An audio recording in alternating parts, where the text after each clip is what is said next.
Ta đã tu hành suốt một giáp tử tại Tây Du, để thế giới này hiện ra. Ta tự phong ấn mình trong quan tài rồi chôn sâu dưới đất, dùng gậy gỗ đào thay thế để lừa gạt quỷ sai, mượn việc giả ra đi để thành tựu quỷ tiên. Thế nhưng ngay lúc ta đã chuẩn bị sẵn sàng mọi thứ, lại có một con hầu tử chạy đến bái sư. Hừ, bạt hầu to gan, ngươi dám phá hỏng chuyện tốt của lão đạo này sao? Hôm nay lão phu sẽ thay trời hành đạo, loại bỏ yêu ma như ngươi.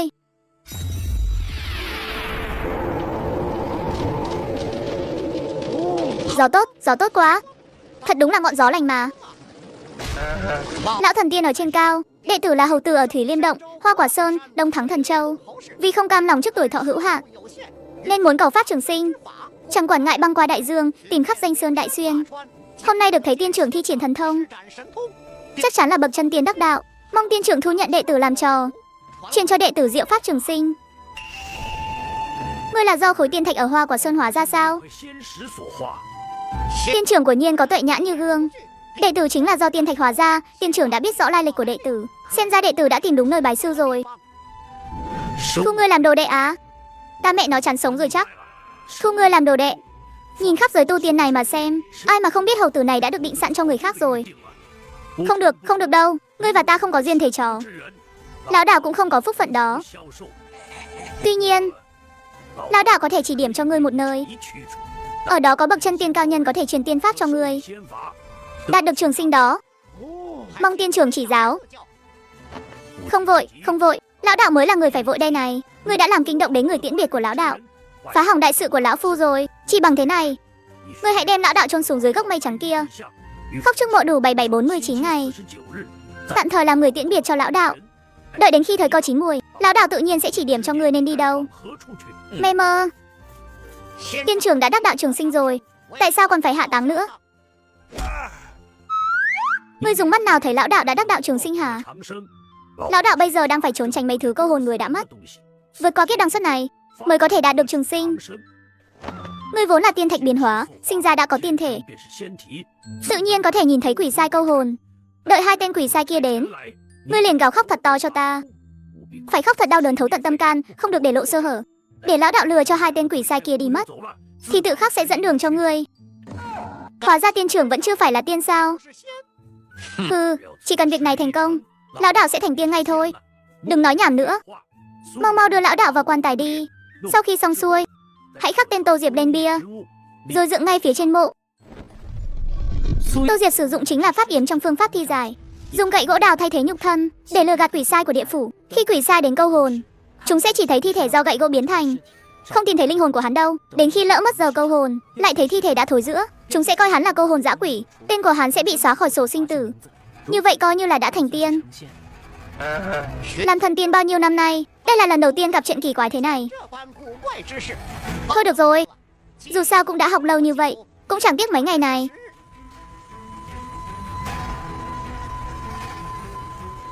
Hầu tử vừa dựng bia xong, nhiệt độ xung quanh đột ngột giảm mạnh, âm phong nổi lên bốn phía. Hầu tử cảm thấy lông tơ dựng đứng hết cả lên. Chỉ thấy từ sâu trong rừng trúc có hai luồng sáng xanh mờ ảo hiện ra, ngày càng tiến lại gần.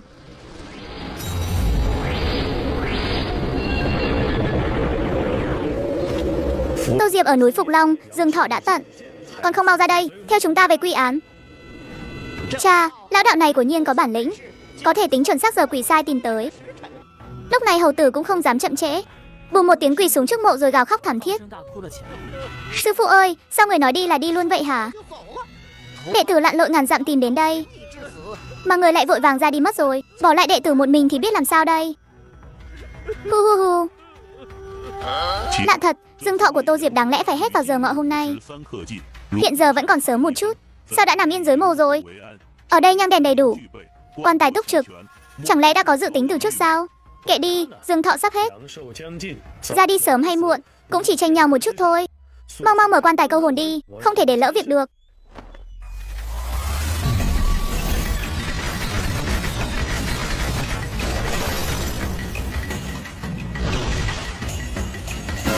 Hồn của Tô Diệp này vậy mà không có trong cơ thể. Theo ta thấy, người này sợ rằng không phải ra đi tự nhiên, mà là vì oán hận mà mất tại đây. Linh hồn sau khi bị kinh động đã thoát ra khỏi xác, lang thang ở bên ngoài, nhất thời chưa trở về. Vậy phải làm sao bây giờ? Ngươi có tâm đấy, đã ra đi rồi thì hãy kịp thời xử lý, loại bỏ. Thời gian gấp gáp, nhiệm vụ lại nặng nề, ngươi hãy ở lại đây canh giữ vài ngày. Nếu linh hồn trở lại thì lập tức câu đi ngay. Nếu vài ngày sau mà hồn phách vẫn bật vô âm tín, nghĩa là đã lỡ mất giờ câu hồn. Chỉ có thể mặc kệ hắn biến thành cô hồn dã quỷ. Sau này nếu có tu sĩ luyện khí độ hóa cho hắn, tự khắc sẽ lại trở về địa phủ. Cũng đành phải vậy thôi. Hai tên quỷ sai này vậy mà còn định ở lại đây mấy ngày nữa. Thế này thì khổ cho ta quá rồi.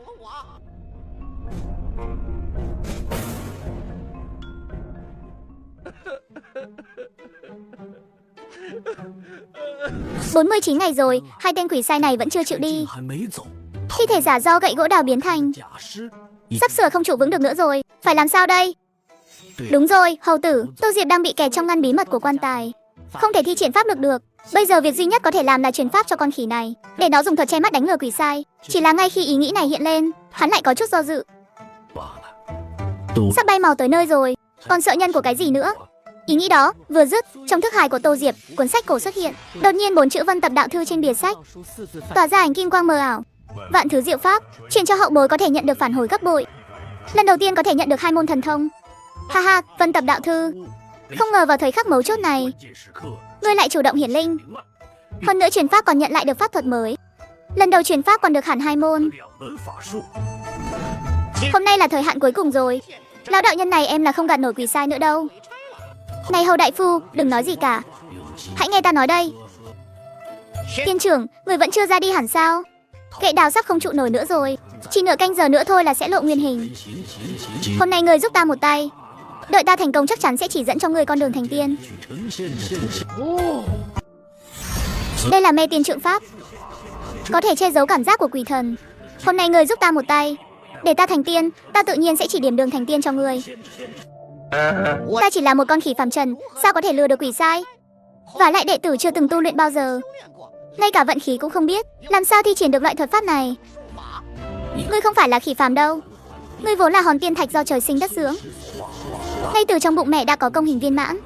Những yêu tinh khác tu luyện trăm năm cũng chưa chắc bị được với căn cơ trời sinh này của ngươi. Cái ngươi thiếu không phải là tư chất, mà là pháp môn. Nếu có một pháp môn thành tiên chính tông, ngươi có thể lập địa thành tiên ngay lập tức. Lập địa thành tiên sao? Không đúng, thi thể này có vấn đề. Hầu tử đừng do dự nữa. Chỉ còn một nén nhang nữa thôi, gậy đào của ta sẽ không trụ vững nổi đâu. Ngay lập tức hầu tử không còn do dự, ngồi xếp bằng trước mộ, hai tay kết ấn theo bí pháp Tô Diệp truyền cho, trong miệng lầm nhầm khẩu quyết: ngươi lừa ta, ta lừa ngươi, ngươi lừa ta, ta lừa ngươi, ngươi lừa ta, ta lừa ngươi, ngươi lừa ta, ta lừa ngươi. Ngươi là do tiên thạch trời sinh đất dưỡng hóa thành. Ta bẩm sinh đã có căn cơ như vậy sao? Ngay sau đó hầu tử kết ấn bằng hai tay, một luồng khí vô hình ngưng tụ nơi lòng bàn tay, một chỉ điểm ra, trước mộ liền ngưng thành một tầng sương mù bao phủ. Tên quỷ sai kia đang định thi pháp, chợt thấy trên mộ tỏa ra kim quang, kế đó là một làn khói xanh thoát ra từ trong mộ, bay thẳng lên trời. Tiểu lão nhị Dương Thọ đã tận, hồn quy địa phủ, làm phiền các vị sai ra rồi. Hóa ra là tự mình quy án rồi sao? Đỡ cho ta tốn thêm chút công sức.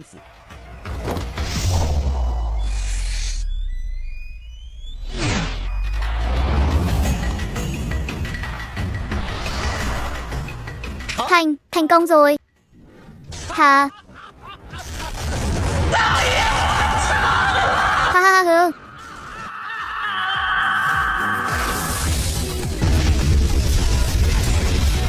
Ha ha ha ha. Thành công rồi, lão đạo thành công rồi. 60 năm khổ tu, hôm nay cuối cùng cũng đắc thành chính của. Dù chỉ là một mô đăng quỷ tiên, nhưng từ nay không còn nhập luân hồi, không bị Dương Thọ giới hạn nữa. Trời đất thanh thang, ta có thể tự do tự tại rồi. Lão đầu, ngươi thực sự thành tiên rồi sao? Đó là chuyện đương nhiên, nhưng cũng nhờ cả vào bạt hầu ngươi đấy.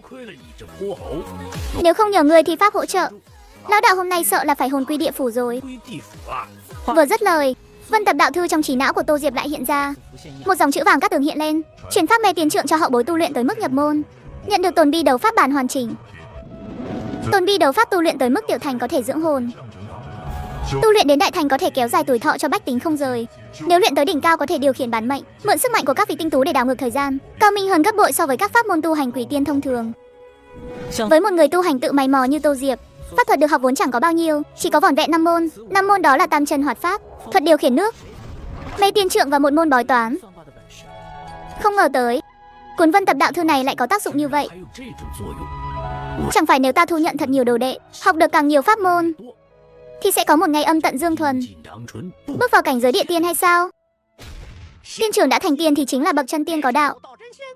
Đệ tử nguyện bài giới môn hạ của tiên trưởng, cầu tiên trưởng truyền cho đệ tử diệu pháp trường sinh. Lão đạo thành tiên rồi là thật, nhưng lão đạo tu luyện là phương pháp thi giải, chỉ là một mô đăng quỷ tiên thôi. Ngươi xem lão đạo này đi, cùng lắm cũng chỉ như lão đạo là một quỷ tiên, chẳng bằng một con sơn tinh dã quái đâu. Mê mơ. Vậy nơi có bậc chân tiên cao nhân mà tiên trưởng nói trước đây là ở đâu? Tây Ngưu Hạ Châu, linh đài Phương Thốn Sơn, Xéo Nguyệt Tam Tinh Động. Ở đó có một vị Bồ Đề Tổ sư, là bậc đại pháp lực thực thụ. Nếu ngươi có thể bái vào môn hạ của ngài, đừng nói là trường sinh, ngay cả thần thông xoay trời chuyển đất cũng học được đấy. Ha ha ha. Tây Ngưu Hạ Châu sao? Đệ tử lênh đênh từ Đông Thắng Thần Châu mấy năm trời mới tới được đây. Nam Thiệp Bộ Châu, để đến được Tây Ngưu Hạ Châu không biết còn mất bao nhiêu năm nữa. Tiên trưởng ơi, đừng xa xôi chắc trở. Yêu ma quỷ quái không biết bao nhiêu mà kể. Ngươi ít ra cũng phải dạy cho đệ tử vài chiêu phòng thân chứ. Nếu không đệ tử chưa tới được Tây Ngưu Hạ Châu, đã bị yêu quái dọn dẹp rồi. Chẳng phải là uổng phí tâm ý chỉ đường của người sao? Hầu tử ngươi cũng biết tính toán gớm nhỉ. Lúc nãy truyền mê tiên trượng, Vân Tập đạo thư đã phản hồi lại một bản tồn bi đầu pháp. Nếu truyền thêm một pháp thuật nữa, cuốn cổ thư kia sẽ lại phản hồi cho mình thứ gì đây? Thôi được, lão đạo trong tay đúng là có một môn hoạt pháp. Dù không được coi là thần thông hộ thân, nhưng cũng có thể đốt núi săn mồi, khiến yêu nghiệt thông thường không dám làm cản. Đa tạ tiên trưởng. Hừ, đừng vội đa tạ. Việc tu luyện pháp thuật này rất cầu kỳ, không phải ngươi muốn luyện là luyện được ngay đâu. Tam chân hoạt pháp dùng tinh, khí, thần tam bảo để tế luyện, thúc giục ra chân hỏa. Nếu luyện tới đại thành, dùng nó để đi Tây Ngưu Hạ Châu có thể đảm bảo an toàn.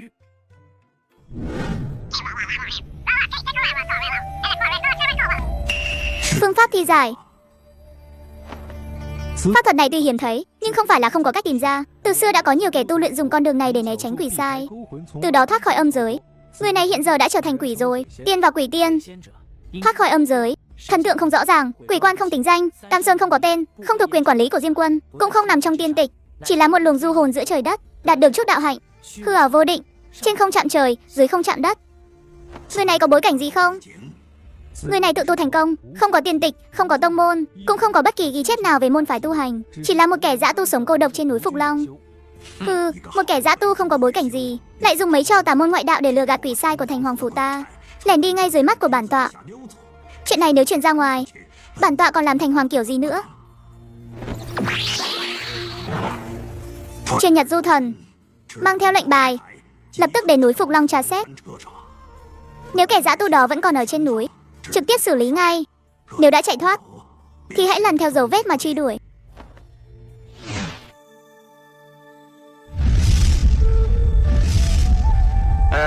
Chỉ trong vòng 3 canh giờ, hầu tử này đã luyện mê tiên trượng từ nhập môn tới mức viên mãn. Nghĩ lại năm đó ta luyện pháp thuật này, đã phải mất dòng dã 3 năm trời. Thật đúng là người so với khỉ, tức chết đi được mà. Tô lão đạo, đệ tử luyện thành rồi. Truyền mê tiên trượng cho hậu bối. Khi viên mãn đạt được 72 biến bản hoàn chỉnh. 72 biến, vậy mà lại là 72 biến. Người học thuật trường sinh phải tránh được lôi, hỏa, phong tam tai, 500 năm lôi tai, 500 năm hỏa tai, 500 năm phong tai. Vượt qua được tam tai này mới thực sự được coi là trường sinh. Tu Bồ Đề có thể truyền cho Tôn Ngộ Không pháp môn tránh tam tai, chính là địa sát 72 biến.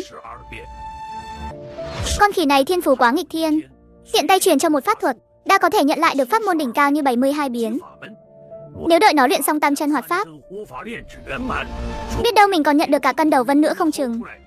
Còn về phần nhân của kia, ha ha ha ha. Dù sao thì bản lĩnh đại náo thiên cung của con khỉ này là do Bồ Đề tổ sư dạy, liên quan gì đến lão đạo ta đâu. Chẳng lẽ chỉ học vài chiều ở chỗ ta mà đã có thể đại náo thiên cung được rồi sao? Tô lão đạo, người đang thần thờ cái gì vậy? Không phải đã nói là sẽ dạy đệ tử tam chân hoạt pháp sao? À, con khỉ này gấp gáp quá rồi. Lão đạo sẽ truyền cho người tam chân hoạt pháp ngay đây. Pháp này nhập môn thì dễ nhưng tinh thông lại khó, được chia làm 3 tầng. Ngoại nhạn làm tổn thương người, trung nhạn đốt cháy mộ phần, nội nhạn thiêu đốt thân thể. Nếu người có thể dẫn lửa từ trong cơ thể ra, ngưng tụ ở lòng bàn tay mà không làm hại bản thân thì coi như đã nhập môn.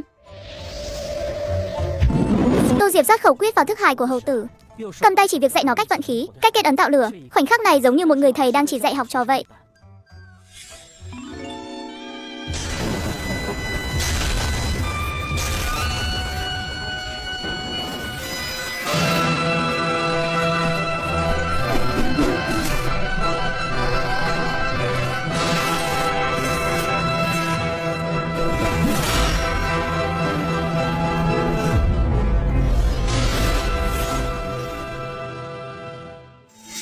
Hey hey hey, ha ha ha ha ha.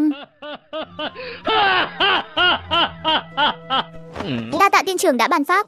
Sau này nếu đệ tử đạt được trường sinh, nhất định sẽ báo đáp ơn truyền pháp của tiên trưởng. Đan điền sinh hỏa, dư vững chân khí, phế kinh thịnh hành qua trung phủ, thân phủ, xích trạch. Ngưng tại lòng bàn tay, dùng ý niệm dẫn dắt. Hỏa khí không được để nó phát tán bừa bãi.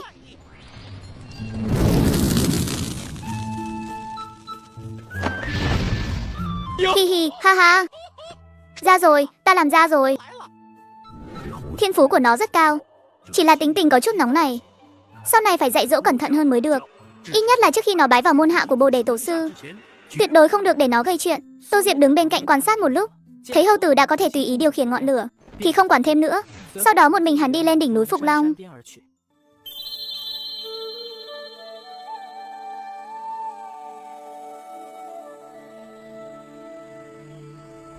Đang là thời kỳ xuân thu. Tên của các vị tinh quân như Tham Lang, Văn Khúc, Lộc Tồn, Liêm Trinh, Vũ Khúc, Phá Quân có lẽ vẫn chưa hiển hiện ở thế gian.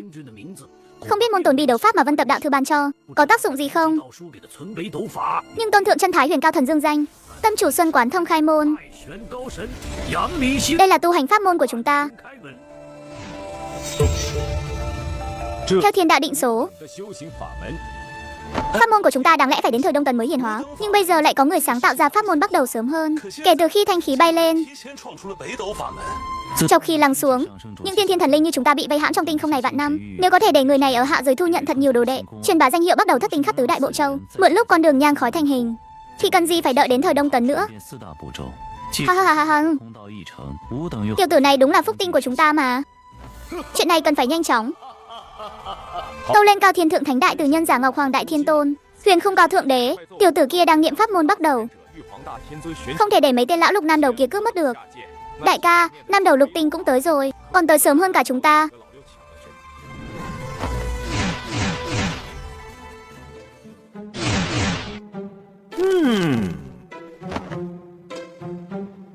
Mắt ta mẹ nó có mù đâu mà không thấy. Cầu xin Đại Thiên Tôn khai ân, cho phép chúng thần hiền hóa sớm mơ hạ giới. Chúng thần quản lý nam đầu lục ti, giúp người sinh tử thụ lộc. Vạn năm nay luôn cần cù chăm chỉ không dám lơ là. Thế nhưng thiên đạo định số, định kỳ hiền hóa của chúng thần vào thời Đông Tấn thật sự là quá muộn. Đúng vậy thưa bệ hạ. Đợi tới thời Đông Tấn, chư thần thiên đình đều đã về vị trí. Tam Sơn Ngũ Nhạc, Thành Hoàng Thổ Địa, Tứ Hải Long Vương, Vạn Thiên Tinh Tú, ai mà không đến trước chúng thần. Đến lúc đó nhang khói nhân gian đã bị chia chắc hết sạch, liệu còn sót lại cho chúng thần được mấy phần? Thật sự là không công bằng. Chúng ta cần mẫn vạn năm mà không được chút nhang khói nào. Đám sơn thần Tam Sơn Ngũ Nhạc kia chỉ là thần tiên ngàn năm, nay đều đã có chút ít người cùng bái. Tuy nói không nhiều, nhưng dù sao cũng đã chiếm được chỗ trước. Đợi tới sau khi phong thần, Na Cha, Dương Tiễn, Lôi Bộ chư tướng ai nấy đều có miếu thờ, mà nam đầu lục tinh phải đợi đến thời Đông Tần mới được hiển hóa. Chúng ta thật sự không cam tâm. Đại ca, chúng ta tuyệt đối không được để lộ chuyện về pháp môn bắt đầu ra lúc này. Cứ xem Đại Thiên Tôn trả lời nam đầu thế nào đã. Những gì các khanh làm, chấm đã biết rõ. Tuy nhiên, việc các khanh hiển hóa khi nào là do thiên định, không phải một lời của chấm có thể thay đổi được. Thiên đạo vận hành tự có trật tự của nó, sao có thể vì tư tâm của các khanh mà làm đoạn chương trình được. Tuy nhiên các khanh đừng nản chí, đại diễn chi thuật là 50, dùng 49. Thiên đạo tùy đã định, nhưng vẫn để lại một tia biến số. Nếu có duyên, các khanh có lẽ có thể hiển hóa trước tuổi nhà Tần. Còn về việc biến số này khi nào tới, từ đâu tới, ứng lên người nào, chấm không thể nói, thiên đạo cũng không thể nói. Hiển hóa trước thời nhà Tần, thời kỳ đó tuy đã phong thần, nhưng đa số đều không biết tới chúng ta, số lượng cực kỳ ít ỏi. Nếu có thể hiển hóa vào thời kỳ đó, biết đâu có thể thoát khỏi thần chức trước thời Đông Hán, ghi danh vào Tam Sơn, mê mơ. Tâm ý của các khanh, chấm đã thấu hiểu. Nam đầu chủ sinh, bắc đầu chủ tử không được tự ý thay đổi. Lùi xuống hết đi. Các ngươi bắc đầu thất tinh sao cũng ở đây vậy? Ha ha ha, đi ngang qua thôi. Nhàn rỗi không có việc gì. Thấy Linh Tiêu Điện náo nhiệt nên vào xem thử thôi mà. Lão tham năng nhà ngươi, đừng hòng lừa ta. Đại Thiên Tôn vừa rồi nói tâm ý các ngươi, rõ ràng là nói các ngươi cũng muốn đi xuống đúng không? Bảy lão già các ngươi bình thường cứ trốn trong tinh cung, hôm nay lại tụ tập đông đủ ở đây, chắc chắn là có mưu đồ gì rồi. Chúng ta chỉ là đến hóng hớt thôi mà, chắc chắn là có mờ ám rồi. Đúng là rảnh rỗi đi dạo chơi thôi. Sẵn tiện nghe Thiên Tôn dạy bảo luôn. Mấy vị huynh đệ ơi, lò luyện đan mới của tụi tôi vẫn còn đang cháy, nên xin phép rút lui trước nhà. Lũ cáo giả này chắc chắn là đánh hơi được cơ duyên gì dưới hạ giới rồi. Tụi mình quay về chuẩn bị ít tiên tử đi, để qua chỗ lão hàng bên kịch môn đó mà dò hỏi. Qua đó, cái miệng lão ấy chẳng giữ được gì đâu, vài hớp rượu vào bụng là xong ngay, hù một cái là khai ra hết thôi. Truyền tam chân hoạt pháp cho hậu nhân tu luyện thành công, viên mãn nhận được bản đầy đủ đại thiên tương đế, lại thêm một môn thần công kinh thiên động địa nữa. Cái tên hầu tử này đúng là một kho báu di động mà. Thôi xong, là Nhật Du Thần, có vẻ phải chuồn lẹ thôi. Cảm quan của quỷ tiên cực kỳ nhạy bén, trong vòng 10 dặm hệ có hơi thở linh hồn nào đi ngang qua, lão đều có thể nắm rõ trong lòng bàn tay. Lúc này có một luồng khí thế đang hùng hổ lao tới, mang theo một luồng chính khí đường hoàng, tuyệt đối không phải loại quỷ sai tầm thường có thể so bì. Hầu tử, ngươi mau lại đây cho ta. Chào lão đạo ạ. Bộ thầy định dạy con bản lĩnh mới thông thiên triệt địa hả? Mấy ngày nay dù ngươi đã luyện xong hoạt pháp, nhưng vẫn chưa biết trời cao đất dày là gì đâu. Người ta thường nói đóng cửa làm xe, ra cửa ắt gặp khó khăn. Ngươi hãy xuống núi đi thôi. Tiên trưởng, ngươi định đuổi con đi sao? Con không đi đâu, con còn muốn học thần thông bá đạo nữa mà. Ha ha ha ha. Lão đạo không phải đuổi ngươi, mà là muốn ngươi vào hồng trần để rèn luyện tâm tính. Hôm nay truyền thêm cho ngươi môn tam chân phong pháp. Ngươi hãy đi dạo một chuyến trốn nhân gian đi. Đợi sau khi trải nghiệm xong quay về, lão đạo nhất định sẽ dạy ngươi 72 phép biến hóa mới. Nói xong Tô Diệp cũng chẳng thèm quan tâm hầu tử có nghe không, liền chỉ một ngón tay trước mặt hầu tử, truyền thẳng khẩu quyết ngự phong vào đầu nó. Chuyện của hầu tử ấy mà. Khí trầm đan điền, dưới chân sinh gió, mau đi lẹ đi. Lão đạo người đừng có lừa con nha, con đi đây. Cuối cùng cũng tống khứ được cái đứa ngốc này rồi. Hôm đó khí thế lại kéo đến hung hổ, lão đạo ta cũng phải mau chóng thay đổi thôi. Tô Diệp của Phúc Long Sơn, có lệnh từ Thành Hoàng Phủ đây, mau theo bổn thần về Thành Hoàng Phủ để thẩm vấn. Vị thần sai này ơi, ngài chắc là nhầm lẫn gì rồi. Lão đạo này đã là thân quỷ tiên rồi, không còn nằm trong luân hồi nữa, sống chết ra sao không còn bị quản thúc. Lệnh bài của phủ Thành Hoàng ấy mà vẫn chưa quản được tới đầu của lão đạo đâu. Ngươi có phải quỷ tiên hay không, bổn thần không quan tâm. Bổn thần chỉ phụng mệnh Thành Hoàng để làm việc thôi. Thành Hoàng bảo đi đâu thì bổn thần đi tới đó. Còn về nguyên nhân tại sao, đợi ngươi tới Thành Hoàng Phủ rồi tự mình đi mà phân trần. Nếu đã như thế thì đành đắc tội vậy. Tam chân hoạt pháp.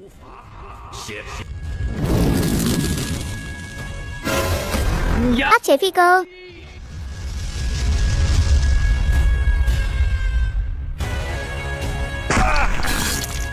To gan lắm Tô Diệp, ngươi dám kháng lệnh của phủ Thành Hoàng sao? Hôm nay lão đạo không xử lý ngươi. Ngươi về mà bảo với Thành Hoàng nhà ngươi rằng lão đạo đã chính thức thành quỷ tiên rồi. Nếu không làm điều ác thì không có quyền quản lý ta đâu.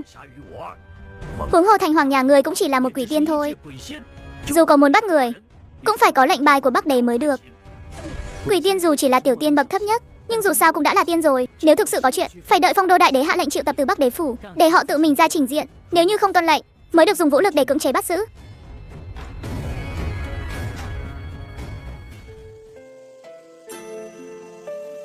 Địa giới quản hạt của Sở Địa Thành Hoàng.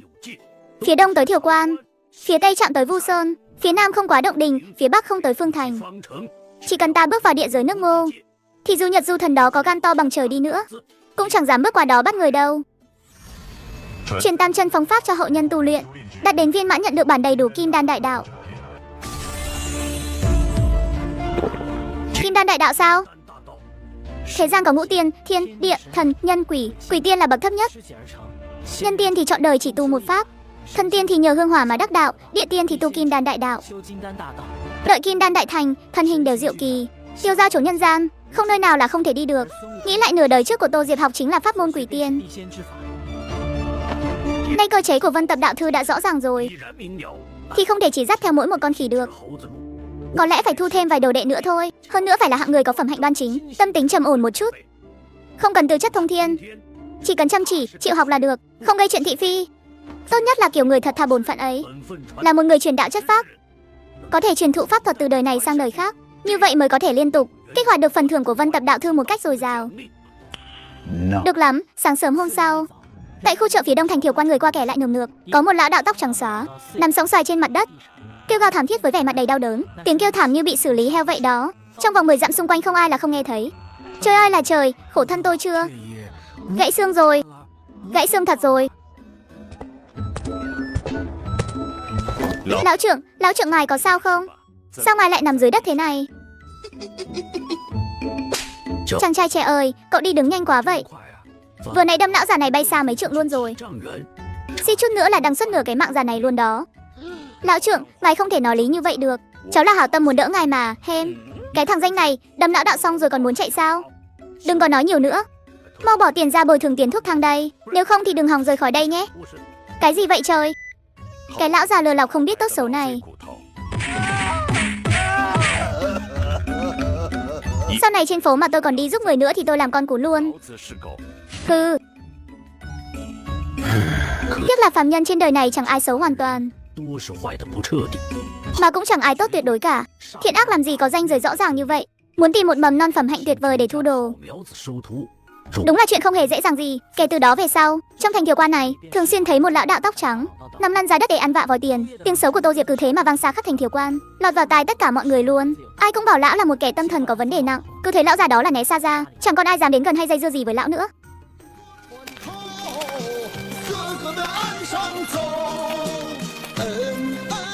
Esi, lão già, người cũng phải cho con biết điểm dừng chân chứ à? Từ lúc rời khỏi cung đầu suốt tới nay, người cứ đi chỗ này một chút, dạo chỗ kia một tí, chẳng bảo là đi đâu, cũng chẳng nói là làm gì. Lão ngưu con thực sự là đi hết nổi rồi đây. Nay là cuối thời xuân thu, các chư hầu tranh giành nổi dậy, binh đao không ngừng nghỉ, sát khí nồng đậm thế này, từ cổ chí kim quả là hiếm thấy. Trong trời đất này, hai luồng khí âm dương đã mất cân bằng, trọc khí hoành hành, sát khí ngút trời. Ta quan sát phương thiên địa này, chỉ 100 năm nữa thôi là sẽ tới thời chiến quốc. Lúc đó thất hùng tranh bá, xương trắng phơi đầy đồng, nghìn dặm không nghe tiếng gà gáy. Nếu không có ai hóa giải kiếp nạn đao binh này, thì không biết bao nhiêu sinh linh phải ra đi nữa. Trong tay ta có đạo bì hạp, muốn truyền lại cho thế gian. Bì là mở ra, hạp là đóng lại.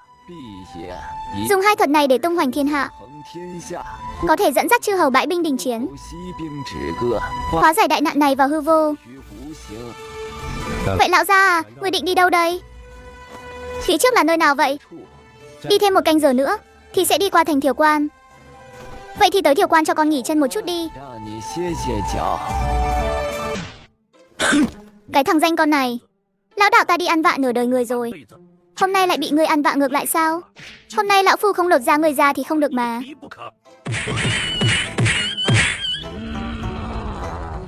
Cái lão già lừa đảo này, suốt ngày chỉ biết đi lừa bịp người ta thôi. Tôi trộm tiền của ông, đó gọi là thay trời hành đạo, hiểu chưa? Ngươi bảo ta lừa bịp người khác sao? Thế ngươi có thấy ta lừa được của ai dù chỉ một xu chưa?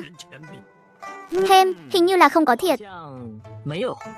Ta đã không lừa tiền bạc của ai, cũng chẳng làm hại tính mạng ai. Vậy thì ngươi nói xem, lão đạo ta lừa bịp ở chỗ nào hả? Lão đạo nằm dưới đất ăn vạ, thì ngươi liền khẳng định lão đạo là người xấu sao? Nhưng ngươi có từng nghĩ tới chưa? Có người mặt mũi hung ác, nhe nanh múa vuốt, chưa chắc họ đã là người xấu đâu. Có người lại hiền lành đức độ, cười nói nhẹ nhàng như gió xuân, nhưng chưa chắc họ đã là người tốt đâu nhé. Cái đầu của ngươi chỉ biết nhìn bề ngoài thôi, chẳng biết nhìn thấu bản chất gì cả. Thứ lừa dối nhất trên đời này chính là đôi mắt của ngươi đó. Phạm Lý dùng mình một cái, sự địch ý trong mắt tan biến sạch, thay vào đó là một luồng sáng kỳ lạ. Tiên sinh đúng là đại tài, tiểu nhân là Phạm Lý, người ở huyện Uyển, nước Sở ạ. Trong lòng dù có chút kiến thức thô thiển, nhưng khổ nỗi không có ai chỉ bảo. Nay nghe lời của tiên sinh, như được khai sáng vậy đó. Tiểu nhân mạo muội muốn bái tiên sinh làm thầy, xin được theo người học đạo ạ. Thêm, cái tên Phạm Lý này hình như nghe ở đâu rồi thì phải. Thôi được rồi, hôm nay lão đạo sẽ thu nhận ngươi làm đồ đệ vậy. Nhưng mà tính khí lão đạo kỳ quặc lắm đó nha. Quy tắc thì nhiều vô số kể, nếu ngươi chịu không nổi thì cứ việc rời đi bất cứ lúc nào, ta tuyệt đối không ngăn cản. Đệ tử Phạm Lý xin bái kiến tiên sinh ạ. Đừng quỳ nữa, ta không thích đâu, Hem. Tiên sinh ơi, con thấy trong thành phàm là ai bái người có học làm thầy, đều phải thực hiện lễ tam khấu đầu mà. Tại sao người lại không thích à? Ngươi có biết thế nào là vô sáu không? Đệ tử không biết ạ. Xin tiên sinh chỉ dạy cho con với. Vô sáu chính là đói thì ăn cơm cho hết đói, hoặc là buồn ngủ thì đi ngủ cho hết buồn ngủ, khát thì uống nước cho hết khát đó con. Cứ thuận theo tự nhiên thôi, thì tự nhiên nó sẽ thuận à. Đó chính là vô sáu đấy. Ha ha ha ha ha ha. Lão gia ơi, cái thằng danh con này toàn nói nhảm nhí thôi. Làm ngưu gia ta cười chết mất thôi, hừ.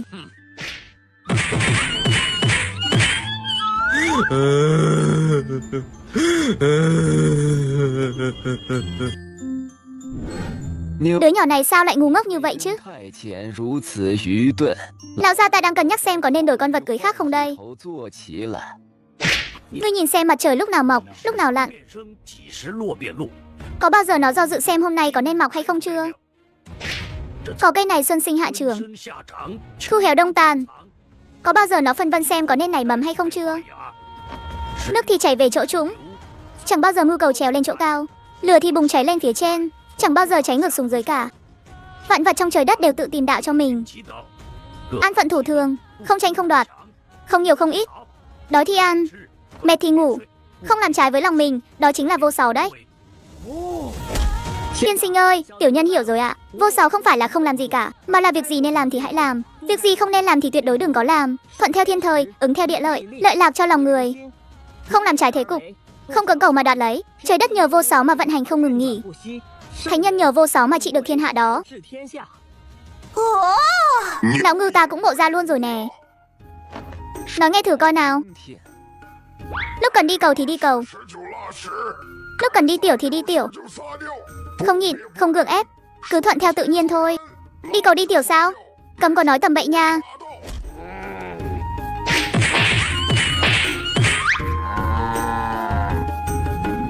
Con dám đem đại đạo đánh đồng với chuyện tiểu tiện nữa, thì ngày mai ta đem người đi bán cho nhà nông đi cày ruộng đó. Người này tuy chỉ là một quỷ tiên, nhưng lại có kiến giải rất sâu sắc về tư tưởng đạo gia của lão tử.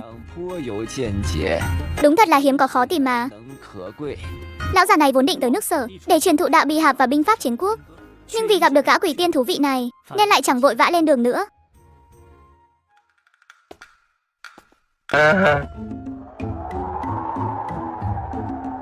Tiên sinh ơi, hạng người có đại trí tuệ như người, sao lại để mình lâm vào cảnh khốn đốn như thế này à? Bộ tính bảo ta đi làm trâu làm ngựa cho mấy ông quan đó hả? Lão đạo ta quen sống thong dong tự tại như mây ngàn hạng nội rồi, không chịu nổi mấy cái quy tắc giáo điều vớ vẩn đó đâu. Nhưng mà bây giờ tụi mình tới tiền cơm ngày mai cũng chẳng có nữa rồi. Người đâu thể cứ dựa vào việc ăn vạ để nuôi sống cả hai tụi mình mãi được. Hi hi, thành thiếu quan này thương nhân quá lại nườm nượp. Người đi kẻ đến từ khắp nơi, ai mà chẳng có vài chuyện phiền lòng trong lòng chứ. Người thì cầu tài, kẻ thì hỏi chuyện duyên phận, người lại muốn xem tiền đồ ra sao. Ai mà chẳng muốn bỏ ra vài đồng lẻ để mua sự yên tâm chứ. Lão đạo sẽ đi dọn một cái sạp nhỏ, xem cho họ một quẻ bói. Tiền bạc chẳng phải là tự tìm đến sao? Thưa thầy, trên đời này làm gì có thần thánh quỷ ma gì chứ? Bói toán chẳng qua chỉ là trò lừa bịp thôi mà. Đệ tử rất nể phục đạo vô sáu của thầy, nhưng con không muốn thầy phải giả thần giả quỷ. Làm như vậy sẽ hủy hoại danh tiếng của thầy mất thôi. Tô Diệp chẳng buồn nói nhảm nữa, liền túm lấy cái mặt dày của Phạm Lý lôi sình sịch ra ngoài luôn. Nhắc đến thần quỷ, Lão mới chợt nhớ ra cái tên nhóc này là ai rồi. Đây chính là vị mưu sĩ bên cạnh Việt Vương Câu Tiễn đó, sau này là thương thánh vang danh thiên hạ. Trước khi mất đã đem hết gia sản phân phát cho dân nghèo, được Thiên Đình phong là tụ tài lăng quân, nhưng dân gian thì thích gọi là văn tài thần hơn. Đi nào, đi bày sạp thôi. Thế lão già cưỡi trâu kia ơi, bần đạo thấy cung ấn của ông đen kịt lại rồi đó. Hôm nay chắc chắn là sẽ có một kiếp nạn lớn đấy. Tờ bùa này của lão đạo có thể giúp ông hóa giải kiếp nạn này đó. Đạo nhân nói đúng lắm, làm việc thiện mà. Tất nhiên là vậy rồi. Lời phán của bần đạo chuẩn không cần chỉnh luôn. Xem một quẻ chỉ thu 10 văn tiền thôi. Vậy thì phiền đạo nhân xem giúp lão một quẻ đi. Lão ca muốn xem cái gì nào? Duyên nợ hay tiền đồ đây? Tài vận bần đạo đều thông thạo cả đấy nhé. Lão già này đã sắp gần đất xa trời rồi, nên chẳng màng hỏi chuyện duyên nợ, cũng không cầu xin tài lộc làm gì nữa, chỉ muốn hỏi xem tình hình thiên hạ 300 năm sau sẽ ra sao thôi. Tô Diệp nghe xong trong lòng chợt dùng mình một cái. Phàm phu tục tử bình thường đi xem bói Làm gì có ai vừa mở miệng là hỏi chuyện đại sự thiên hạ chứ? Lão cảm thấy ông lão này tuyệt đối không hề đơn giản chút nào, nhưng lại không nhìn thấu được lai lịch của đối phương. Lão ca đã hỏi thì lão đạo cũng dám trả lời thôi. Thiên hạ 300 năm tới chính là thời kỳ đại biến loạn đấy. Lễ nghi sụp đổ, binh đao loạn lạc khắp bốn phương. Gần 200 năm loạn lạc thời chiến quốc, máu chảy không ngừng, giết chóc không dứt, xương trắng phơi đầy đồng. Thiên hạ chẳng còn tiếng gà gáy đâu. Lão già này thiệt là biết chém gió quá mà. Mở miệng ra là nói chuyện mấy trăm năm sau luôn chứ. Chẳng sợ gió to thổi bay cái lưỡi hay sao? Đạo nhân đã biết trước thiên cơ như vậy rồi. Vậy có cách nào để hóa giải cuộc căn qua thảm khốc này không? Lão ca nói vậy là có ý gì? Trong tay lão già này có một quyển đạo bì hạp. Nếu người sẵn lòng tiếp nhận pháp môn này, hóa danh thành quỷ cốc, dùng thuật tung hoành để dẫn dắt các chư hầu đình chiến. Sau khi kiếp nạn này được hóa giải thành công, lão già này đảm bảo sẽ giúp ngươi phi thăng thiên đình, trở thành một vị thần tiên trường sinh bất lão luôn. Ngươi thấy thế nào? Đạo bì hạp sao? Người chết là hạt đậu sao? Lão tử ơi, đạo tổ có lòng tốt như vậy, đệ tử xin ghi nhận trong lòng ạ. Đệ tử không muốn làm một vị thần tiên bị người khác quản thúc đâu. Nếu như sau khi sự việc thành công, đạo tổ có thể ban cho đệ tử một viên cửu chuyển kim đan được không? Ha ha ha ha. Đúng là một gã quỷ tiên hàm ăn mà. Không bằng thần vị, lại chỉ đòi kim đan thôi sao? Thôi được rồi. Lão già này cũng không nói nhiều nữa, dắt trâu xanh quay người rời đi ngay. Một người một trâu, trông thì có vẻ nhàn nhã dạo bước thôi, nhưng thực chất là phép rút đất thành mét đấy, hóa thành một luồng tử khí lao vút đi mất hút.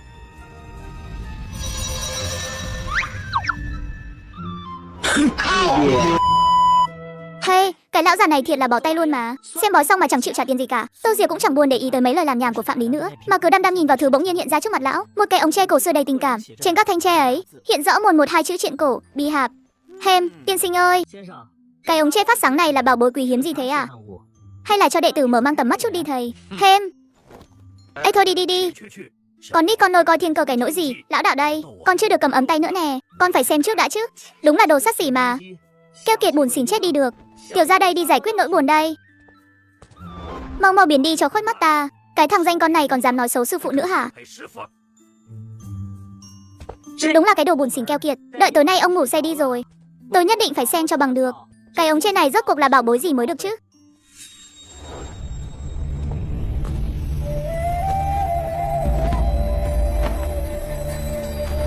Thêm, vẫn chưa đăng xuất hẳn đâu.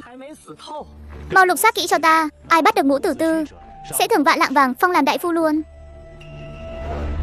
Hóa ra là kẻ đang bị Sở Vương treo thưởng hậu hĩnh để truy nã sao? Nhưng mà Sở Vương đó cũng đúng là một vị hôn quân vô đạo. Cướp con dâu của mình, lại còn loại bỏ luôn cả con ruột nữa. Hành xáo của thực khiến người ta phải khinh bỉ mà.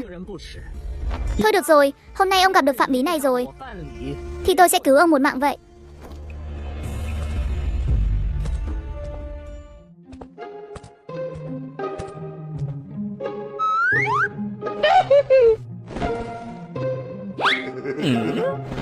Tiên sinh ơi, con có chuyện này muốn bàn bạc với thầy một chút ạ. Nhưng mà phải nói trước chuyện này đã nha. Lát nữa thôi, dù trong nhà có thấy thứ gì đáng sợ hay hại người đi nữa, thầy cũng tuyệt đối không được động tay dạy dỗ con đâu đó. Lão đạo là cao nhân tu tiên đắc đạo rồi, lẽ nào lại hở chút là động tay động chân sao?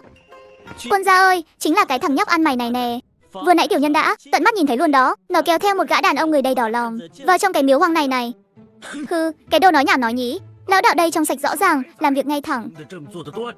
Làm gì có chuyện chứa chấp tội phạm nào bao giờ chứ. Mấy người cứ việc vào mà lục soát đi. Nếu mà có thể tìm ra nửa mống tội phạm nào trong căn nhà này, thì lão đạo đây lập tức gỡ cái đầu này xuống luôn, cho mấy người đá cầu chơi cho vui nhé. Tuy nhiên, Phạm Lý đứng bên cạnh thì sợ đến mức mồ hôi hột chảy ròng ròng luôn, vội vàng đưa tay nắm chặt lấy vạt áo rách của Tô Diệp, liên tục đưa mắt ra hiệu ra vẻ lo lắng.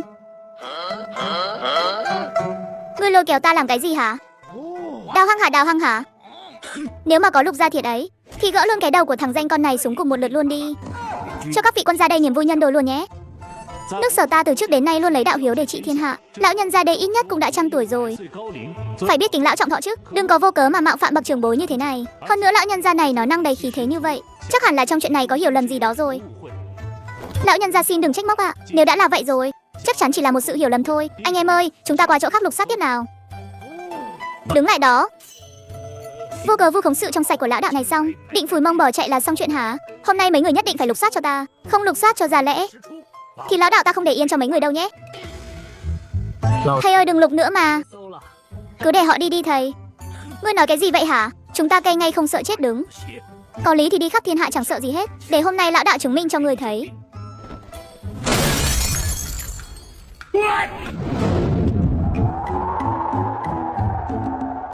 Xong đời rồi, tiêu đời thiệt rồi. Được làm cái thằng danh con này. Lão đạo ta sống trong sạch suốt 100 năm nay rồi, mà ngươi lại dám bày trò hãm hại lão đạo sao hả? Đúng là cái đồ khi sư diệt tổ mà. Lại dám bày trò để hãm hại lão đạo ta sao? Hôm nay lão đạo nhất định phải dạy dỗ môn hộ mới được mà.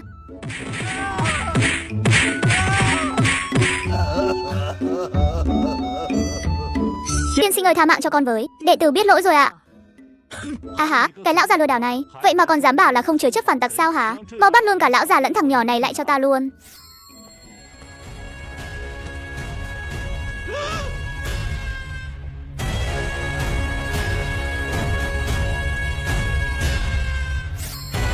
Dám làm dám chịu, việc này là do một mình tôi làm. Một mình ngũ viên tôi gánh vác hết. Là do một mình tôi tự trèo tường lén chạy vào đây thôi. Không có liên quan gì tới hai thầy trò lão đạo này hết. Muốn bắt thì cứ bắt một mình tôi đi. Cút hết ra cho lão đạo này nhờ. Mấy người không thấy lão đạo đang dạy bảo đồ đệ hay sao hả?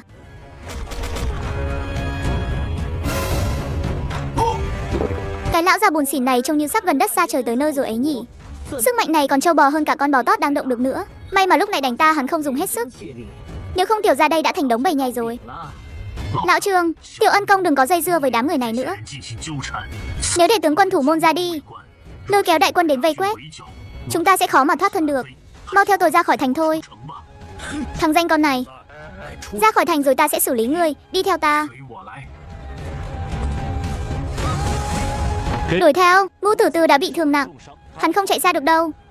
Ba người chạy nhanh như sao xẹt, một hơi chạy được hơn 10 dặm đường. Chỉ thấy phía trước sóng trắng ngút trời, đại giang 800 dặm chắn ngang trước mặt. Bên bờ sông lại chẳng thấy bóng dáng con thuyền nào. Trước không lối thoát, sau có truy binh. Đúng là trời tuyệt đường sống của ngũ viên ta rồi. Lão Trương, ngũ viên tôi hôm nay khó thoát khỏi kiếp này. Tuyệt đối không thể liên lụy đến mọi người nữa. Ông hãy lấy thủ cấp này của ta, mang đi dâng cho quân sở. Ngũ Tử Tư, tên chủ ác ôn này đã bị quân sở vây chặt rồi. Hôm nay các người có mọc cánh cũng khó bay thoát. Khôn hồn thì hãy ngoan ngoãn chịu trói đi. Sư phụ, giờ phải làm sao đây? Phen này chắc thành đống bầy nhầy thật rồi. Ha ha ha ha ha. Chẳng phải nói trời không tuyệt đường người sao? Chỉ cần ta muốn đi thì đường ngay dưới chân thôi. Chiến tranh loạn lạc nổi lên. Chỉ thấy Tô Diệp phất mạnh tay một cái, dưới chân ba người cuốn lên một luồng thanh khí, bao bọc lấy bọn họ ở bên trong, cảm giác như đang cưỡi mây đạp gió vậy. Trong chớp mắt đã vượt qua 800 dặm, trận chiến mênh mông.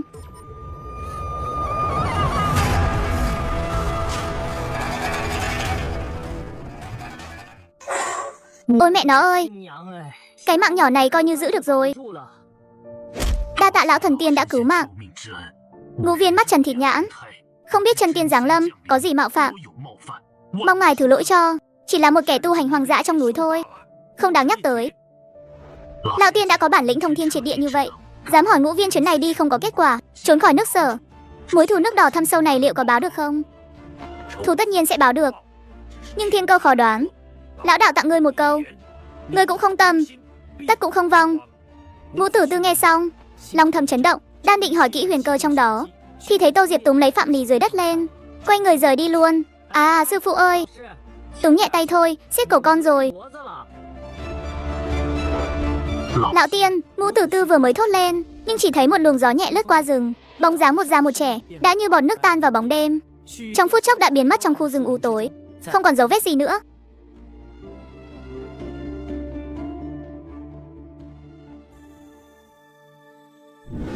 Chẳng phải ngày thường ngươi luôn chê đạo lý của lão đạo không có tác dụng sao? Nào là không thể an băng định quốc được à? Hôm nay lão đạo sẽ truyền bản lĩnh thực sự cho ngươi. Đừng nói là làm quốc gia giàu mạnh, dù là dạy người cách cứu sống cả một vương quốc thì cũng dễ như trở bàn tay thôi. Mời tiên sinh cứ nói, đệ tử xin rửa tai lắng nghe, tuyệt đối không dám nghe tai trái lọt tai phải đâu. Ngay sau đó Tô Diệp đem sự tiêu trưởng của âm dương thiên địa, vạn vật thịnh suy tuần hoàn, cùng những quy luật chu kỳ thay thế mà chậm rãi kể ra. Mà Phạm Lý vốn là một kỳ tài tâm sáng như gương, loại kiến thức kinh băng tề thế này vừa nghe đã hiểu, thoáng chớp mắt đã qua 5 mùa lạnh nóng. Đến năm thứ 5, Phạm Lý không chỉ thuộc lòng các quy luật thiên đạo, mà còn luyện tam chân hoạt pháp đến mức hỏa thuần thanh. Tiên sinh, đệ tử rời nhà đã 5 năm rồi, muốn quay về đất Sở thăm hỏi huynh trưởng. Thứ hai là trong lòng đệ tử đã có mưu lược, muốn vào đời tìm một bậc minh chủ để kiểm chứng quy luật chu kỳ thiên đạo mà tiên sinh đã dạy, thoải mái triển khai hoài bão một phen. Đi đi đi đi, trời cao mặc chim bay, đừng ở đây làm phiền lão đạo thành tù nữa. Tiên sinh, hôm nay đệ tử xuống núi vẫn còn một thỉnh cầu quá đáng. Quyền thể che bách hợp đó, người hãy phát lòng từ bi cho đệ tử mượn để mở mang tầm mắt đi mà. 5 năm nay tuy Tô Diệp đã dạy hắn rất nhiều, nhưng điều Phạm Lý tò mò nhất vẫn là quyền thể che trong tay Tô Diệp. Trục giác mách bảo hắn rằng thứ bên trong đó chắc chắn còn đỉnh hơn cả những gì Tô Diệp đã dạy. Hi mất rồi. Sao lại mất được? Sư phụ, người coi đệ tử là gì vậy? Con chẳng phải trẻ con, lên bàn nữa, dù thầy có làm mất đệ tử đây thì cũng không bao giờ làm mất thứ đó được. Lão đạo ta đã bảo mất là mất rồi, chẳng lẽ còn phải cho ngươi lục soát người chắc? Cái thằng danh con không biết đủ này, hay là ngươi muốn học thói đâm sau lưng lão đạo hả? Ta tu hành ở Tây Du, vừa mới thi giải thành tiên, đã luyện được 72 phép biến hóa và pháp thiên tượng địa đến mức tiểu thành. Sau đó lại đem một môn phong hoa cùng một số kiến thức tạp học về kỳ môn độn giáp, âm dương ngũ hành truyền thụ cho đại đệ tử Phạm Lý. Và hôm nay chính là ngày Phạm Lý xuống núi. Ta tuy nắm giữ quy luật thiên đạo, nhưng thế đạo ngày nay chư hầu chỉ trọng môn đệ, kẻ phàm phu tục tử sao dễ dàng ngóc đầu lên được. Ta cứ giả vờ điên khùng vậy. Nếu có ai không bị vẻ ngoài đánh lừa mà nhìn ra được tài năng trong lòng ta, đó mới là người cùng chí hướng. Hay hay hay. Đồng Hương ơi, ông có thấy người này không? Hắn là sư phụ của tôi.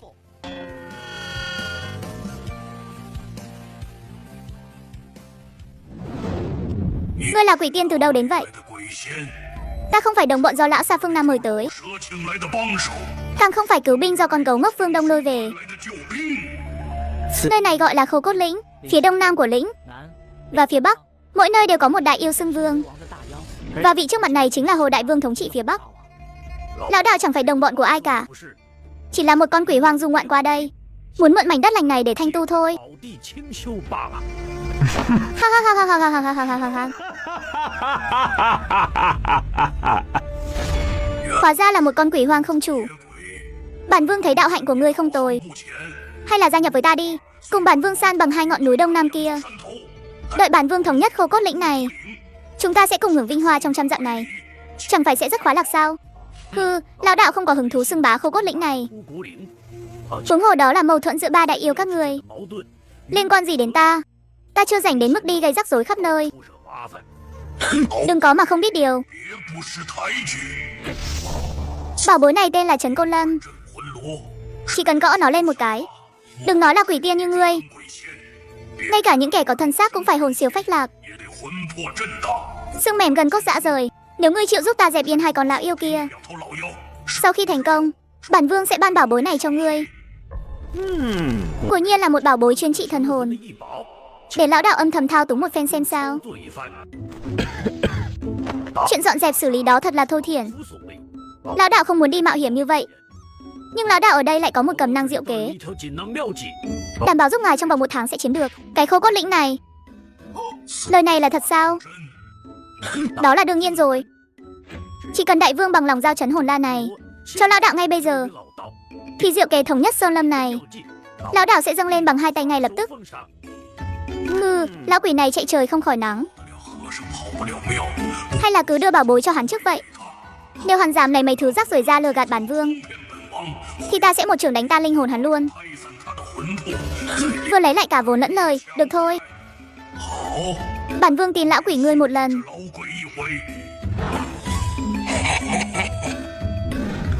Nào, nói thử xem nào, ba nhà ở Khâu Cốt Lĩnh này nếu thực sự đánh nhau, thì nắm đấm của ai cứng nhất? Con lươn già ở phía nam kia có dã tâm muốn hóa rồng, đạo hạnh của thực cao hơn bản vương một chút, coi như hắn đứng thứ nhất, bản vương tạm đứng thứ hai. Con gấu ngốc ở phía đông là kém nhất, chỉ là kẻ lót đường thôi.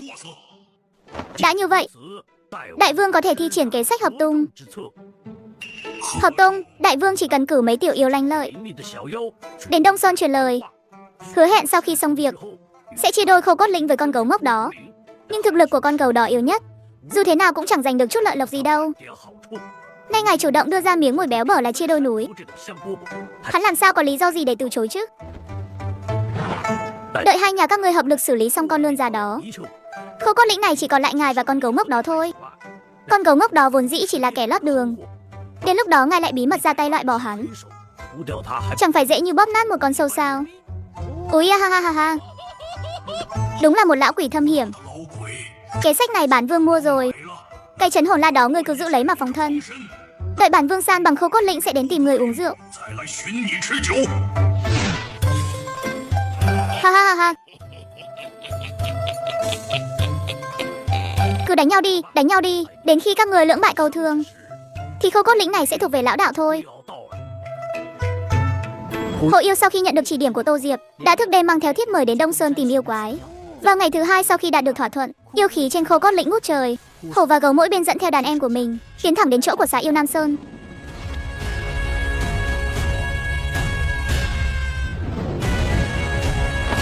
Đại vương, không xong rồi. Hổ đại vương và gấu đại vương đã liên thủ đánh tới cửa rồi. Cái gì? Bọn chúng phản rồi sao? Ha ha ha ha ha ha ha. Lão lươn già, mau ra đây chờ bị xử đi. Hừ, hai con súc sinh không biết sống chết, lại dám đến địa bàn của bản vương mà làm loạn sao? Ta thấy các ngươi chán sống rồi. Nói nhảm nhiều quá.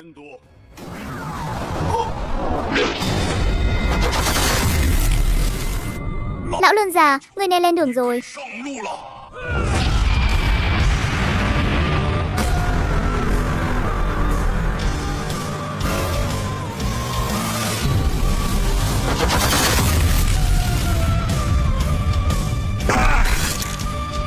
Anh hùng không chịu thiệt trước mắt. Cho ngươi bay màu. Xà yêu biết hôm nay đại thế đã mất, lập tức liều mạng đánh một trận với hùng yêu, mượn lực đạo đó mà bay vọt ra ngoài, sau đó hóa thành một luồng yêu phong, một hơi chạy thoát được 80 dặm, trốn khỏi khô cốt lĩnh. Lùng sục cho ta. Nhất định phải tìm ra con lươn già này cho bản vương.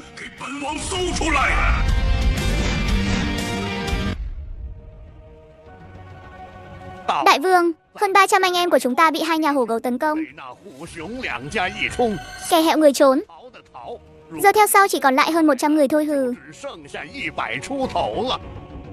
Con hổ ngốc đó xưa nay vẫn luôn cuồng vọng, gấu ngốc Đông Sơn lại càng là một tên không não hừ. Ba nhà chúng ta đấu nhau ở khô cốt lĩnh này cả trăm năm nay, lúc nào cũng gườm mặt nhau, chẳng bao giờ giúp đỡ nhau. Hôm nay hai con súc sinh này lại mặc chung một cái quần, liên thủ đến phá ô của lão tử. Đứng sau chuyện này chắc chắn có kẻ bày mưu. Đại vương, hôm qua lúc tiểu nhân đang đi tiểu trên lĩnh, thấy hổ đại vương từ xa lần quần quanh khu vực hồ chìm phía nam khô cốt lĩnh, hình như còn nói chuyện với thứ gì đó nữa. Sau đó thì hớt hải quay về Đông Sơn. Hồ chìm, tốt lắm. Lão tử phải xem cho bằng được, là tên khốn kiếp nào không có mắt dám âm thầm đâm dao sau lưng bản vương như thế. Lão tử nhất định phải cho hắn bay màu mới được.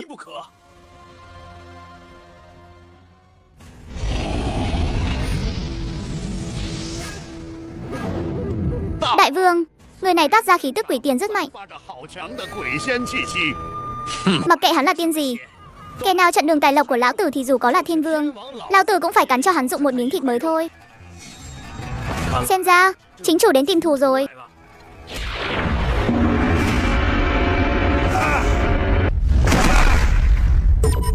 Đây chính là trấn hồn la. Một tiếng la vang lên như sét đánh ngang tài giữa trời quang, khiến đám tiểu yêu kia hồn siêu phách lạc. Chỉ có Sa yêu đạo hạnh thâm hậu mới gượng gạo giữ vững được thân hình.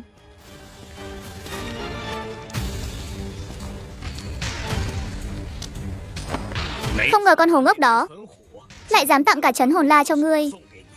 Xem ra kẻ đứng sau bày mưu chính là tên yêu nhân như ngươi rồi.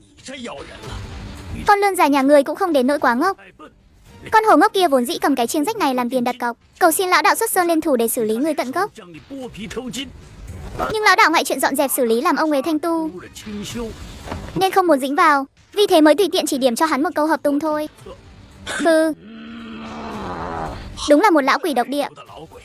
Ngươi chỉ nói vài câu đã hủy hoại cả trăm năm cơ nghiệp của lão tử. Hôm nay lão tử nhất định phải cho ngươi bay màu mới được. Ha ha, đừng vội, đừng vội. Trăm mối không thành nhưng nhân nghĩa vẫn còn đó. Nếu ngươi cũng bằng lòng lấy ra một món pháp bảo gia hồn, thì lão đạo hôm nay sẽ nói thêm vài lời, giúp ngươi thoát khỏi cảnh mất nhà mất cửa như hiện tại. Bớt nói nhảm đi cho ta nhờ. Lão tử sẽ xử đẹp người trước rồi tự mình lục soát sau. Hừ, thật là ngoan cố. Một niệm thiên uy cực kỳ mạnh mẽ.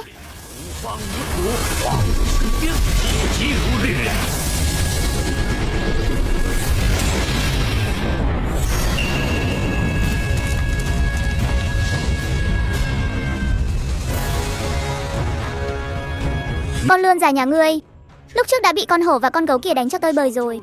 Gân cốt thì đã rã rời. Bây giờ chỉ là đang cố tỏ ra mạnh mẽ mà thôi. Lão đạo khuyên người hãy ngoan ngoãn bỏ của chạy lấy người. Đừng có vùng vẫy vô ích nữa.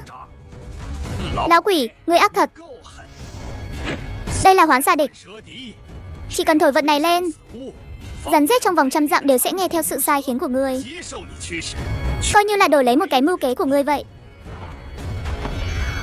Lão đạo bây giờ sẽ dạy ngươi một kế nhất tiện song điêu. Hai con hổ gấu kia chẳng qua là cấu kết vì lợi ích. Vốn dĩ mặt ngoài bằng lòng nhưng trong lòng không phục. Ngươi chỉ cần sai tiểu yêu lẻn vào Đông Sơn tung tin đồn, nói rằng Hồ Đại Vương đã âm thầm bố trí phục binh, định sẽ xử lý gấu tại tiệc mừng công, để con gấu ngốc kia một mình nuốt trọn Khâu Cốt Lĩnh này. Chỉ cần con gấu đó nghe thấy những tin đồn chết chóc này, chắc chắn nó sẽ ra tay trước để chiếm ưu thế, đợi bọn chúng cắn xé lẫn nhau đến mức lưỡng bại câu thương. Ngươi lại xuất hiện bất ngờ để thu dọn tàn cuộc, thống nhất cả vùng này chẳng phải dễ như trở bàn tay sao? Ha ha ha ha ha ha ha ha ha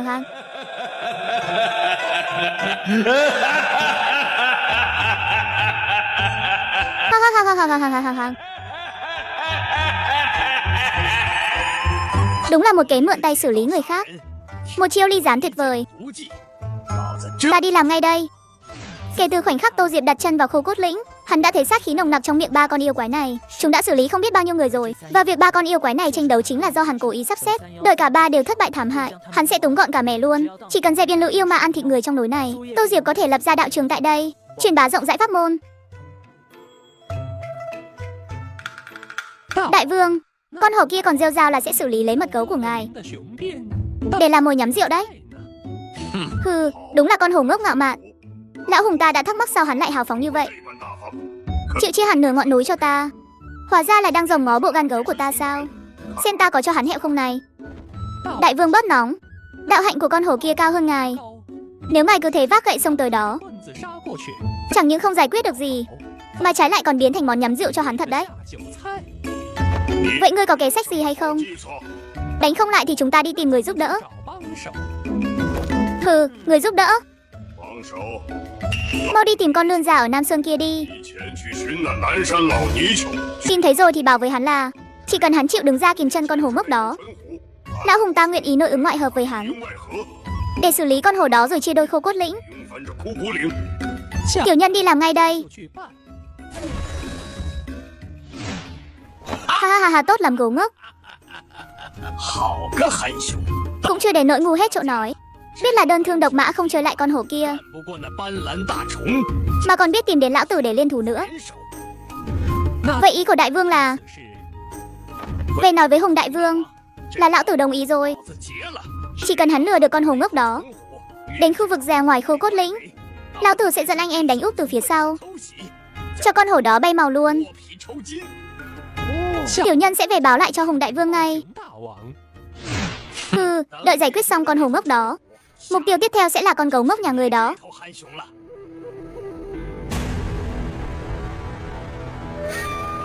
Hùng lão đệ, ngươi có chắc là nơi ẩn náu của con lươn già đó chính là ở rè ngoài Khâu Cốt Lĩnh này không? Theo như tin tức thám báo từ đám đàn em thì chắc chắn là ở đây rồi.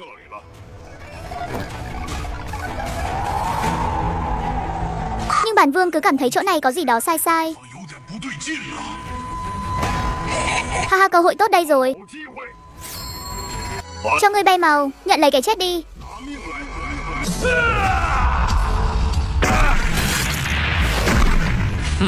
Con gấu ngốc này bị điên rồi sao?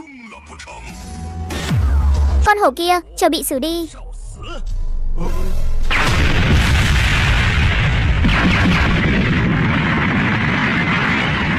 Tốt lắm, hóa ra hai con thú ngốc các ngươi lại dám câu kết với nhau để tính kế bản vương sao?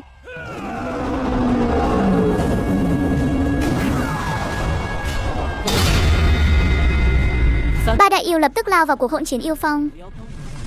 Sa yêu cùng lũ yêu quái đánh nhau túi bụi. Đám thuộc hạ là tinh hà mã và dã trư quái cũng bị cuốn vào, ra đi và bị thương không biết bao nhiêu mà kể. Cuộc hỗn chiến này kéo dài đến tận lúc mặt trời lặn. Ba con yêu quái đều đã tung hết bài tẩy, tất cả đều đã kiệt sức. Ha ha ha ha ha ha. Ba vị đại vương đánh nhau có vẻ hăng hái quá nhỉ? Là lão quỷ nhà ngươi sao? Đúng là một lão già độc ác. Lại dám tính kế tất cả chúng ta sao? Tên đáng bị xử lý này. Lão tử có bay màu cũng không tha cho ngươi. Bay màu sao? Các ngươi thậm chí còn chẳng có tư cách để hóa thành quỷ nữa đâu. Hôm nay ta sẽ thay trời hành đạo, săn bằng khô cốt lĩnh này, lấy mạng các ngươi để tế cho đạo trường của lão đạo. Lão tử liều mạng với ngươi luôn. Phát thiên tượng địa.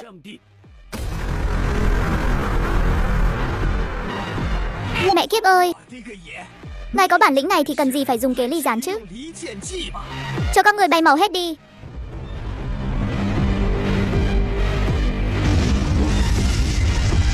Cứ thế, ba con yêu quái xưng bá một phương ở khô cốt lĩnh, thậm chí còn chưa kịp thốt lên một tiếng thét thảm thiết nào, đã bị Tô Diệp đánh cho thành ba đống bầy nhầy rồi. Thần hồn đều tan biến hết. Giờ đây mầm mống độc hại ở khô cốt lĩnh đã được dẹp sạch. Bây giờ chỉ cần truyền bá danh tiếng của ngọn tiên sơn này ra ngoài. Đến lúc đó tự nhiên sẽ có khách hành hương đến cầu tiên hỏi đạo, tìm đến cửa nơm nượp thôi.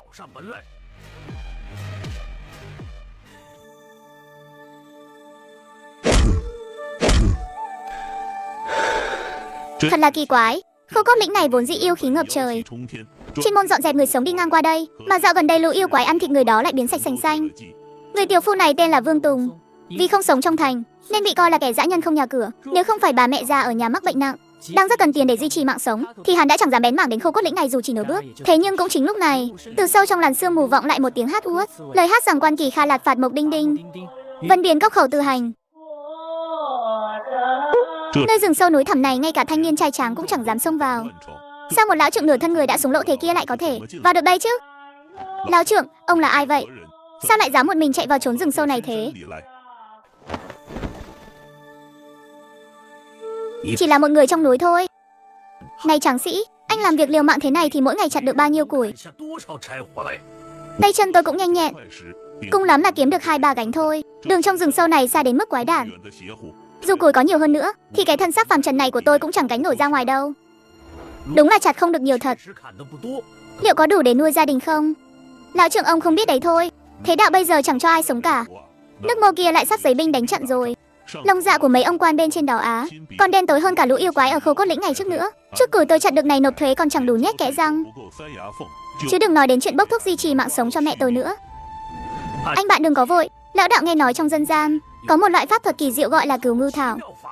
Nếu anh học được cái nghề này, đừng nói là vật nặng ngàn cân, ngay cả việc đi lại giữa đây và trong thành 10 vòng trong một ngày thì cũng chỉ đơn giản như là đi chơi vậy thôi. Đến lúc đó còn lo gì không nộp đủ thuế cho mấy lão già kia chứ. Nếu trên đời thực sự có loại tiên pháp thần kỳ như vậy thì đừng nói là nộp thuế cho mấy lão già đó, đến cả tiền thuốc thang duy trì mạng sống cho mẹ tôi cũng dễ như trở bàn tay thôi.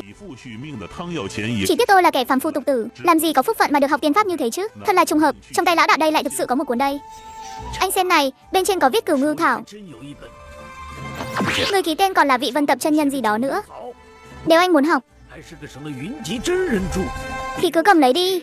Thêm, lão trượng đừng có lấy tôi ra làm trò cười chứ. Cái loại tiên pháp hô mưa gọi gió như thế này làm sao có thể tùy tiện bắt gặp ở nơi rừng hoang núi vắng được. Đây chắc chắn là do mấy ông thầy đồ nào đó viết bừa ra để lừa người rồi. Tôi không tin đâu. Cái anh tráng sĩ này đúng là không biết nhìn hàng mà. Lão đạo đã nói rồi, là mấy thứ rác rưởi lão tiện tay nhặt được bên đường thôi. Muốn hay không là tùy anh, không lấy thì lão mang đi nhóm lửa vậy. Cái lão già này nói năng cứ thần thần khùng khùng, chẳng lẽ là một kẻ điên sao? Mau cầm lấy về mà làm củi nhóm lửa cho rồi, coi như cũng chẳng uổng công tốn sức nói chuyện nãy giờ. Đa tạ lão trưởng. Giữa ban ngày ban mặt mà người sống lại biến mất không dấu vết. Chẳng lẽ quyển sách này thực sự là một loại tiên thuật thần kỳ gì đó sao? Thôi cứ mang về xem thử đã. Không được, ta phải quay về tìm Vương Ốc Chu hỏi cho ra lẽ mới được. Vân Tập đạo thư bảo ta truyền pháp, nhưng lại chẳng nói là phải truyền theo cách nào. Người truyền người là truyền, sách truyền người cũng là truyền, và lại sách còn có thể truyền rộng hơn cả người. Sẽ có kẻ dùng những pháp thuật này để làm điều ác, nhưng cũng sẽ có người dùng chúng để hành thiện. Dù cho số lượng có lớn đến đâu đi nữa, thiện ác chia đều, nhân của tự khắc sẽ bù trừ cho nhau. Phàm là người trong thời gian học pháp thuật của lão đạo, muốn thì gọi một tiếng sư phụ, không muốn cũng chẳng ép. Kẻ làm thầy chỉ truyền kỹ thuật mà không truyền đạo. Truyền đạo chính là gây dựng nên tông môn. Truyền cho tứ tùng hoành thác, để hậu nhân nhận được pháp môn phản hồi từ Vân Tập Đạo Thư. Khoán hoán đại pháp. Khoán hoán đại pháp, chấn chỉnh lại trật tự của kiếp này. Ngọn lửa của sự ra đi, ma đạo của thực quá mỹ lệ. Tuy rằng thần không biết quỷ không hay, mặc cho kẻ khác dùng thủ thuật ép ngươi nhận làm của riêng. Ta thấy pháp này gây tổn hại âm đức, tuyệt đối không được truyền ra ngoài. Tô Diệp vốn định đem pháp này phong ấn lại, tuyệt không truyền cho người ngoài. Nhưng nghĩ lại thì pháp thuật vốn không có tốt xấu, tất cả là do tâm người mà ra. Nếu thật sự gặp được người có phẩm đức cao thượng, đối phương mà muốn học thì lão cũng sẵn lòng dạy. Vẫn là lông cừu trên đầu hầu tử dễ nhổ nhất. Những môn mà Vân Tập Đạo Thư phản hồi, môn nào chẳng phải đại thần thông. Lão đạo bỗng thấy hơi nhớ tụi nó rồi đấy. Rượu ngon để lại cho đời sau, để sau này nhận lại phản hồi từ Vân Tập Đạo Thư. Tồn Tư Mộ Quan. Tồn Tư Mộ Quan, một môn thần thông khai thông trí tệ, trị bệnh đuổi tà. Chỉ tiếc là bây giờ ta lại phát thệ, căn cơ của pháp thuật này đều nằm ở một chữ thỉnh. Nhưng muốn thỉnh thì trước hết phải có vị thần đó đã. Thời buổi này đang là thời xuân thu, đào đâu ra thần cho ta thỉnh đây. Huống hồ thi triển pháp này còn cần phong cho 60 vị mộ quan, mà đâu để phong thần thì trong tay lão đạo cũng chẳng có. Tuy nhiên, ngay khi Tô Diệp đang suy nghĩ như vậy, Vân Tập Đạo Thư trong thức hải của lão bỗng tỏa kim quang rực rỡ. Một cuộn trục ngọc, một đạo pháp chỉ tinh tế hiện ra trong tay Tô Diệp, bên trên viết 6 chữ lớn Thái Thượng Mộ Quan Bảo Lục. Hóa ra là Thái Thượng Mộ Quan Bảo Lục. Đây chính là văn thư sắc phong chính tông của đạo giáo. Nay đạo giáo chưa lập, Vân Tập Đạo Thư lại đưa cho ta văn thư sắc phong. Điều này có nghĩa là ta có thể trực tiếp điểm tướng phong thần. Sắc phong 60 vị mộ quan. Chân nhân cứu mạng, chân nhân cứu mạng. Vương Thanh, dương thọ của người đã tận rồi, sao còn dám ở đây kêu la om sòm nữa? Mau theo huynh đệ ta về địa phủ báo danh nhanh lên. Hai vị quan gia khai ân. Năm xưa Vân Tập chân nhân từng đích thân hứa với tôi rằng nếu tôi giúp ngài ấy truyền pháp, sẽ ban cho tôi một vị trí thần tiên, trường sinh bất lão. Xin hai vị quan gia thư thả chút thời gian, cho tôi được gặp chân nhân một lần. Ngài ấy chắc chắn sẽ bảo vệ tôi. Hừ, bớt nói mấy lời rác rưởi đó đi. Nay đạo giáo chưa lập, lấy đâu ra thần vị cho hạng phàm phu tục tử như ngươi chứ? Đừng phí lời với hắn nữa. Vân Tập chân nhân cái quái gì? Ta thấy tên nhóc này sợ ra đi quá nên hóa điên rồi. Giờ đã đến, mau khóa lại mang đi ngay. Nếu làm lỡ việc của Diêm Vương gia thì cả ta và ngươi đều gánh không nổi đâu. Hai vị âm sai xin dừng bước. Hử, dã quỷ phương nào mà dám chặn đường quan sai làm việc? Quỷ sai định giờ gậy khóc tang lên định dạy dỗ một trận, nhưng khi gậy mới giơ lên giữa chừng, hắn bỗng nhận thấy quanh thân Tô Diệp ẩn hiện hào quang thanh chính, có tiên khí bao quanh, không chút bụi trần dơ bẩn. Đây rõ ràng là người sắc thoát phàm, đã chứng đắc của vị địa tiên, là bậc cao nhân thế ngoại. Không biết thượng tiên giáng lâm có điều chi chỉ giáo? Chân nhân cứu mạng, năm đó ngài đã hứa với tiểu nhân mà. Hai vị âm sai, năm xưa lão đạo của thực có hứa, hắn giúp ta truyền pháp, ta hứa ban cho hắn thần vị. Hôm nay lão đạo tới đây là để bảo lãnh cho hắn, mong hai vị nể mặt mà tạo chút thuận lợi, giao người lại cho lão đạo. Thượng tiên lượng thứ, không phải tiểu quỷ không nể mặt ngài, chỉ là nay đạo giáo chưa lập, thần vị trên thiên đình chưa hiện, đào đâu ra thần vị mà sắc phong cho hắn chứ? Nếu hai đứa tôi về tay không, Thành Hoàng gia chắc chắn sẽ xử lý bọn tôi mất thôi. Đúng vậy thưa thượng tiên, tiểu quỷ chúng tôi lời nhẹ tiếng mọn, thật sự không quyết định được, mong thượng tiên lượng thứ cho. Thôi được, lão đạo cũng không làm khó các ngươi.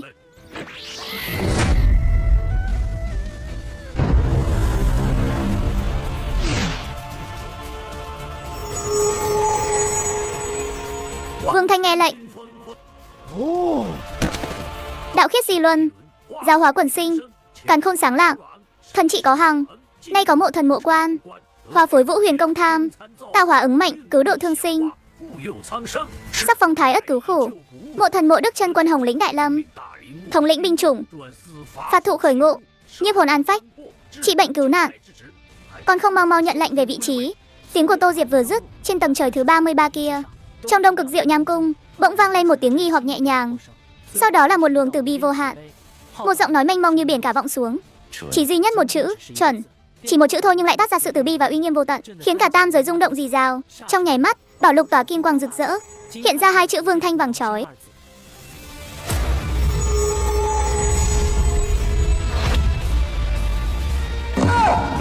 Trời đất quỷ thần ơi, đúng là gặp chuyện lạ rồi, thật sự phong thần rồi kìa. Nguyên Thánh, pháp lộ đạo giáo đã xuất thế. Ngươi hãy xuống hạ giới một chuyến xem sao. Xem thần thánh phương nào dám ở đây sắc phong mộ thần của ta. Đệ tử tuân lệnh lão gia.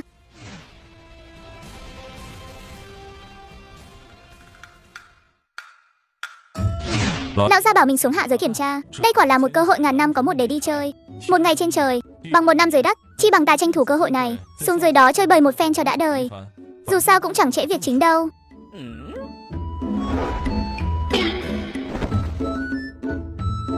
Ồ, 6 vị tinh quân đang trốn ở đây ấp trứng đấy à? Ban đầu Lục Tinh thấy vị sát thần này tới, liền vội vàng nuốt lời định nói vào trong. Cả cái thiên đình này, ai mà không biết con sư tử này là kẻ mồm 3 mét dài cơ chứ? Chẳng bao giờ giữ được bí mật. Nếu để nó nghe thấy chuyện gì, thì ngày hôm sau cả thiên đình này sẽ biết sạch sành xanh. Không, có gì đâu. Chỉ là tán gẫu thôi mà. Không nói thì thôi, các người cứ ở trên cái thiên đình lạnh lẽo này đi nhé. Ta đây vâng lệnh lão gia rồi. Xuống dưới kia dạo chơi đây. Xuống hạ giới sao? Nguyên Thành huynh dừng bước đã.